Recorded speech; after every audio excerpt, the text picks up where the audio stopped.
मुश्किल वक्त में जो धैर्य, संयम और साहस बनाए रखता है, अंत में विजय उसी की ही होती है। कठिन वक्त है, कृपया गलती ना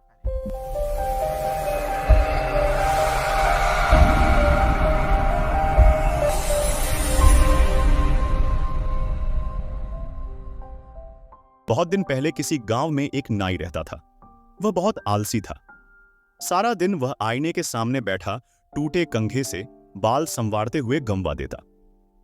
उसकी बूढ़ी मां उसके आलसीपन के लिए दिन रात फटकारती थी, लेकिन उसके कानों पर जूं भी नहीं रेंगती थी। आखिरकार एक दिन मां ने गुस्से में उसकी पिटाई कर दी।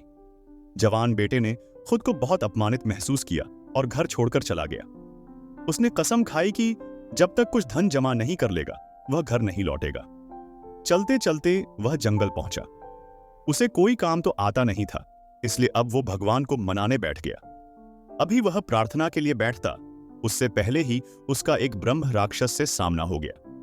ब्रह्म राक्षस नाई को देखकर खुश हुआ और खुशी मनाने के लिए नाचने लगा।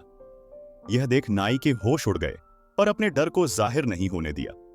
उसने साहस बटोरा और राक्षस के साथ नाचने लगा। कुछ देर बाद उसने राक्षस से पूछा, तुम क्यों नाच रहे हो? तुम्हें किस बात की खुशी है? राक्षस हंसते हुए बोला, मैं तुम्हारे सवाल का इंतजार कर रहा था। तुम तो निरे उल्लू हो, तुम समझ नहीं पाओगे।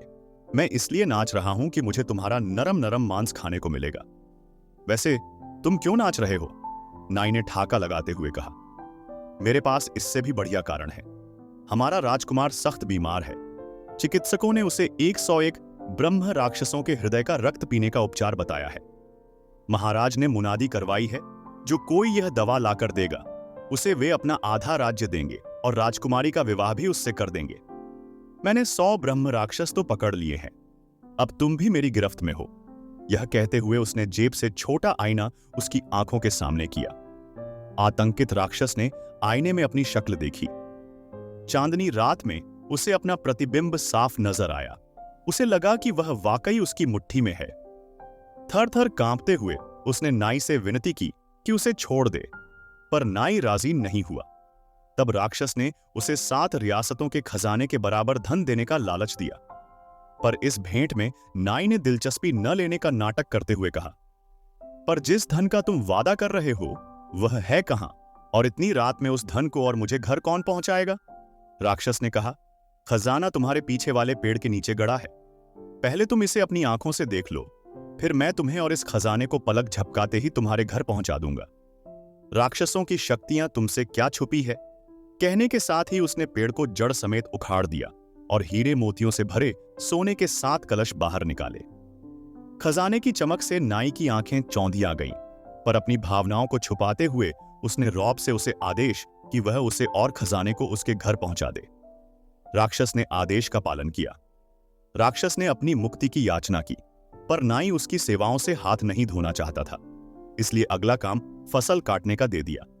बेचारे राक्षस को यकीन था कि वह नाई के शिकंजे में है, सो उसे फसल तो काटनी ही पड़ेगी। वह फसल काट ही रहा था कि वहां से दूसरा ब्रह्म राक्षस गुजरा। अपने दोस्त को इस हालत में देख वह पूछ बैठा। ब्रह्म राक्षस ने उसे आप बीती बताई और कहा कि इसके अलावा कोई चारा नहीं है। दूसरे ने हंसते हुए कहा, पागल हो गए हो? राक्षस आदमी से कहीं शक्तिशाली और श्रेष्ठ होते हैं। तुम उस आदमी का घर मुझे दिखा सकते हो? हां, दिखा दूंगा, पर दूर से। धान की कटाई पूरी किए बिना उसके पास जाने की मेरी हिम्मत नहीं है। यह कहकर उसने उसे नाई का घर दूर से दिखा दिया। वहीं अपनी कामयाबी के लिए नाई ने भोज का आयोजन किया और एक बड़ी मछली भी लेकर आया। लेकिन एक बिल्ली टूटी खिड़की से रसोई में आकर ज्यादा मछली खा गई। गुस्से में नाई की बीवी बिल्ली को मारने के लिए झपटी, पर बिल्ली भाग गई। उसने सोचा बिल्ली इसी रास्ते से वापस आएगी, सो वह मछली काटने की छुरी थामे खिड़की के पास खड़ी हो गई। उधर दूसरा राक्षस दबे पांव नाई के घर की ओर बढ़ा। उसी टूटी हुई खिड़की से वह घुसा। बिल्ली की ताक में खड़ी नाई ने तेजी से चाकू का वार किया। निशाना सही नहीं बैठा, पर राक्षस की लंबी नाक आगे से कट गई। दर्द से कराहते हुए वह भाग खड़ा हुआ और शर्म के मारे अपने दोस्त के पास वो गया भी नहीं। पहले राक्षस ने धीरज के साथ पूरी फसल काटी और अपनी मुक्ति के लिए नाई के पास गया। धूर्त नाई ने इस बार उल्टा शीशा दिखाया। राक्षस ने बड़े गौर से देखा। उसमें अपनी छवि न पाकर उसने राहत की सांस ली और नाचता गुनगुनाता चला गया। शिक्षा। इस कहानी से हमें यह शिक्षा मिलती है, धैर्य और संयम से बड़ी मुसीबतें भी टल जाती हैं। साहस से बड़ी कोई शक्ति नहीं होती है।